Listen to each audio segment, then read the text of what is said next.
Pension भोगी कर्मचारियों के लिए एक खराब सूचना है।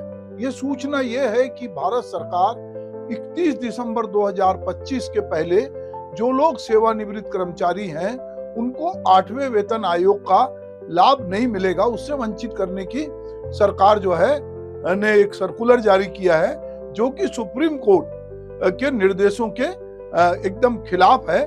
और सुप्रीम कोर्ट ने पहले इस पे रोक भी लगाई है कि सुप्रीम कोर्ट का निर्णय था कि सभी पेंशन धारकों की जानकारी के लिए ये हम आपसे साझा कर रहे हैं कि भारत के जो सर्वोच्च न्यायालय है उसने 1/7/2015 को सिविल अपील संख्या 1123/2005 एक निर्णय दिया था, ऐतिहासिक निर्णय, जिसमें SR सेनगुप्ता द्वारा जो है IBA को भेजे गए एक संक्षिप्त पत्र को छोड़कर किसी भी संघ ने इस पर कोई संज्ञान नहीं लिया। पर जो ये महत्वपूर्ण बात थी कि पीठ ने, जो न्यायालय की पीठ ने स्पष्ट रूप से निर्णय दिया कि पेंशन एक अधिकार है और इसका भुगतान सरकार की इच्छा पे निर्भर नहीं करता।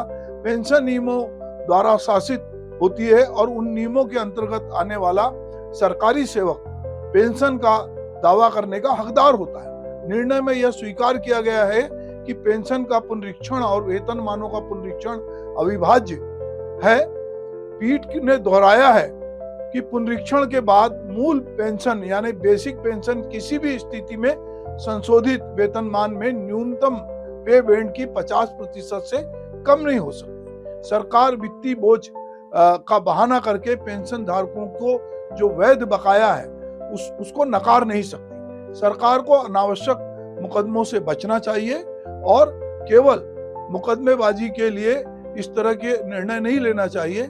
जब पेंशन को अधिकार माना गया है, अनुकंपा नहीं, और यह स्वीकार किया गया है कि पेंशन पुनरीक्षण और वेतनमान पुनरीक्षण अविभाज्य है, तो पेंशन का उल्लंघन भी एक अधिकार है, ना कि कोई कृपा।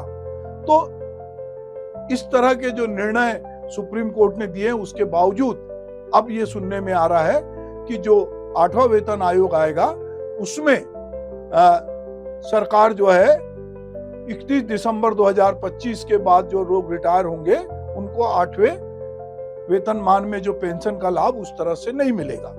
तो दोस्तों, हम ये देख रहे हैं कि हमारे देश में पेंशन को लेकर बहुत राजनीति होती है।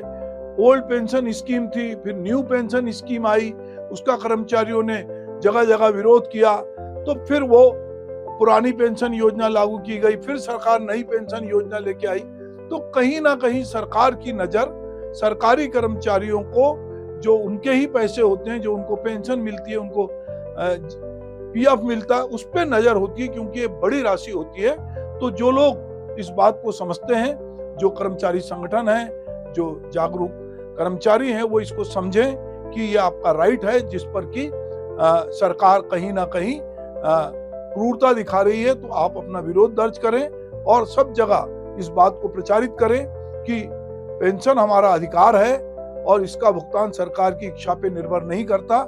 इसलिए पेंशन नियमों के तहत वो हमको पूरी पेंशन, जो 50% पेंशन है जो वेतनमान की, वो दे। अगर ऐसा नहीं होता है तो आने वाले दिनों में हम देखेंगे कि जो रिटायर्ड कर्मचारी हैं, चूंकि महंगाई बढ़ रही है, उनके दवाओं का खर्च बढ़ रहा है, उन पे जिम्मेदारी बढ़ रही है, उनका जीना हराम हो जाएगा। तो निश्चित रूप से आप कहीं ना कहीं पे बैंड की 50% से पेंशन कम ना हो, इस पे नजर रखें।